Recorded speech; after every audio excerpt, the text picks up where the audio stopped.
I want to hear first your highlights from Pam Stenzel's speech she gave at your event. She's got a great book called Nobody Told Me. And that's sort of the predominant conversation she says is going on out there with teens when they end up coming up with STDs and unplanned pregnancies and whatnot. And their big thing is, nobody told me that. And she did such a good job, I thought, bringing it home because she speaks all over the world. She's from Minnesota, but bringing it back here to the heartland, because I know when I was growing up here, it was always like, we're in the heartland. It doesn't really happen here. It's not going to happen. And that's not necessarily true.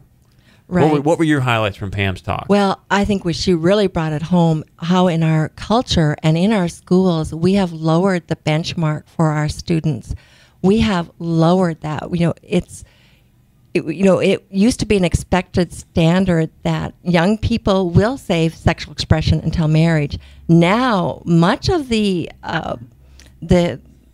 philosophy out there is that kids are going to do it anyway, so let's empower them and let's teach them how to use condoms and let's give them contraceptives. And we have really lowered that benchmark, and nowhere else do we lower benchmarks. Tell us a little bit about Kelsey's story. Yeah. Oh, Kelsey's an amazing young woman.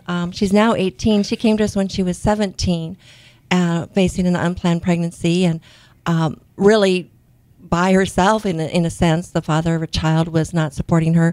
Her parents were very concerned about her too and her future, and really wanted her to look at options. She felt very alone, and her physician that she was going to for prenatal for her first pregnancy test referred her to First Choice Clinic for counseling and looking at her options. And so she came with her parents, and we worked with her, just provided her education, provided also the parents education, that they could see that if Kelsey so wanted to have this child, she did not want to have an abortion. She's very just a beautiful young woman, and knew that if she had an abortion, she would suffer the emotional consequences of that often haunt women for the rest of their life.